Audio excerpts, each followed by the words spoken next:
Hello friends, ನಾವಿವತ್ತು 7ನೇ ತರಗತಿಯ ಬೀಜೋಕ್ತಿಗಳು ಅನ್ನುವಂತ ಪಾಠದ ಲೆಕ್ಕಗಳನ್ನು ಬಿಡಿಸ್ತಾ ಇದ್ದೀವಿ. ಈ ಪಾಠದಲ್ಲಿ ಅಭ್ಯಾಸ 12.1ರ ಲೆಕ್ಕಗಳನ್ನ ಬಿಡಿಸ್ತಾ ಇದ್ದೀವಿ. ನೋಡಿ, ಮುಖ್ಯ ಪ್ರಶ್ನೆ 2ರಲ್ಲಿ ಎರಡನೇದ ಮುಖ್ಯ ಪ್ರಶ್ನೆಯ ಲೆಕ್ಕಗಳನ್ನ ನಾವಿವತ್ತು ಬಿಡಿಸ್ತಾ ಇದ್ದೀವಿ. ಎರಡನೇದು ಪ್ರಶ್ನೆ ಏನು ಕೊಟ್ಟಿದ್ದಾರೆ ಅಂದ್ರೆ, ಮುಂದೆ ನೀಡಿರುವ ಬೀಜೋಕ್ತಿಗಳಲ್ಲಿನ ಪದಗಳನ್ನು ಮತ್ತು ಅಪವರ್ತನಗಳನ್ನು ಗುರುತಿಸಿ. ನೋಡಿ, ಹಾಗಾದ್ರೆ ಇಲ್ಲಿ 4 ಪ್ರಶ್ನೆಯನ್ನ ತೆಗೆದುಕೊಂಡಿದ್ದೇವೆ. ಇಲ್ಲಿ ಏನು ಕೊಟ್ಟಿದ್ದಾರೆ ಅಂದ್ರೆ, ಮುಂದೆ ನೀಡಿರುವ ಬೀಜೋಕ್ತಿಗಳು ಅಂದ್ರೆ ಇವು 4 ಏನಾಯ್ತು, ಬೀಜೋಕ್ತಿಗಳು. ಹಾಗಾದ್ರೆ ಈ ಬೀಜೋಕ್ತಿಗಳಲ್ಲಿ ನಾವು ಏನನ್ನ ಗುರುತಿಸಬೇಕಾಗಿದೆ? ಪದಗಳು ಮತ್ತು ಅಪವರ್ತನಗಳನ್ನ ಗುರುತಿಸಿ ಅಂತೇಳಿ ಹೇಳಿದ್ದಾರೆ. ಇಲ್ಲಿ ಎ ಲೆಕ್ಕ, ಬಿ ಲೆಕ್ಕ, ಸಿ ಲೆಕ್ಕ, ಡಿ ಲೆಕ್ಕಗಳನ್ನ ಇವತ್ತಿನ ದಿವಸ ನಾವು ಬಿಡಿಸೋಣ. ಹೌದಾ? ಮೊದಲನೇದಾಗಿ ಎ ಲೆಕ್ಕ ನೋಡಿ, -4x + 5. ಹಾಗಾದ್ರೆ ಮೊದಲನೇದಾಗಿ ನಾ ಏನನ್ನ ಕಂಡುಹಿಡಿಯಬೇಕಾಗಿದೆ? ಪದಗಳು. ನೋಡಿ, ಪದಗಳು. ಹಾಗಾದ್ರೆ ಈ ಬೀಜೋಕ್ತಿಯಲ್ಲಿ ಪದಗಳು ಯಾವ್ಯಾವ್ದು ಅಂದ್ರೆ, ಇದೊಂದು ಪದ, ಇದೊಂದು ಪದ. ಹೌದಾ? ಹಾಗಾದ್ರೆ -4x ಮತ್ತು 5 ಅಂತ 5 + 5. ಹೌದಾ?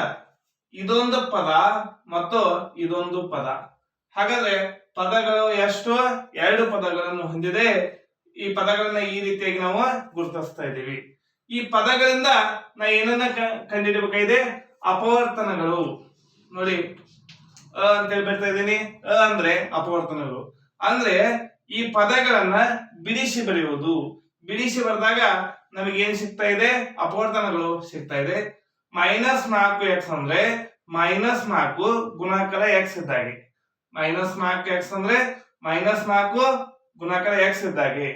ಹಾಗಾಗಿ ಇಲ್ಲಿ ಯಾವ್ಯಾವ್ದಾಯ್ತು? -4. ಹೌದಾ? -4 ಅನ್ನುವಂಥದ್ದು -4 ಮತ್ತು x ರ ಅಪವರ್ತನಗಳು.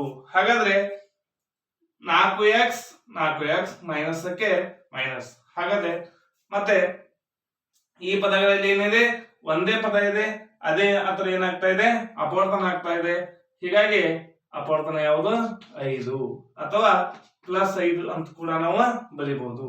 ಹಾಗಾದ್ರೆ ಇವುಗಳನ್ನ ಕೂಡಿಸಿ ಬರೆದಾಗ ಇದೇನಾಯ್ತು? ಪದ ಆಯ್ತು. ಇವನ್ನ ಬಿಡಿಸಿ ಬರೆದಾಗ ಇವೇನಾದವು? ಅಪವರ್ತನಗಳು ಆದವು. ಇದೇ ರೀತಿಯಲ್ಲಿ ಮುಂದಿನ ಲೆಕ್ಕವನ್ನು ಮಾಡೋಣ. ಬಿ ಲೆಕ್ಕ -4x + 5y. ಹಾಗಾದ್ರೆ ಮೊದಲನೇದಾಗಿ ನಾವು ಏನನ್ನ ಬರ್ಕೋಬೇಕು? ಪದಗಳು ಯಾವುದಿಲ್ಲಿ? -4x + 5y. -4x ಮತ್ತು +5y. ಹಾಗಾದ್ರೆ ಇವೆರಡು ಪದಗಳಾದವು. ಇವುಗಳಿಂದ ನಾ ಏನನ್ನ ಬರ್ಕೋಬೇಕು? ಅಪವರ್ತನಗಳು. ಹಾಗಾದ್ರೆ -4x ಹೇಗೆ ಆಗ್ತಾ ಇದೆ ಅಂದ್ರೆ -4 ಗುಣಾಕಾರ x. ಹಾಗಾದ್ರೆ ಇಲ್ಲಿ ಅಪವರ್ತನಗಳು -4, x. ಹೌದಾ? ಇದಾದ್ಮೇಲೆ ಇದೇ ರೀತಿಯಲ್ಲಿ ಮುಂದಿನ ಪದಗಳನ್ನು ಬರೆಯೋಣ.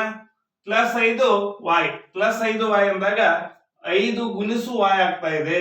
ಹಾಗಾಗಿ +5 ಅನ್ನುವಂಥದ್ದು ಒಂದು ಪದ, ಆಮೇಲೆ y ಅನ್ನುವಂಥದ್ದು ಒಂದು ಅಪವರ್ತನ. ಹಾಗಾದ್ರೆ -4x ರ ಅಪವರ್ತನಗಳು -4x +5y ಇದ್ದು +5y ಅಂತೇಳಿ ಈ ರೀತಿಯಾಗಿ ಇವು ಪದಗಳಾದವು, ಇವು ಅದರ ಅಪವರ್ತನಗಳಾದವು ಅಂತೇಳಿ ಹೇಳ್ಬೋದು.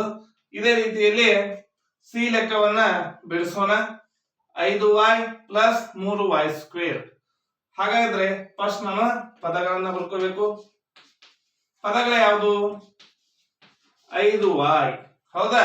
5y ಅನ್ನುವಂಥದ್ದು ಒಂದು ಪದ ಮತ್ತು 3y² ಅನ್ನುವಂಥದ್ದು ಒಂದು ಪದ.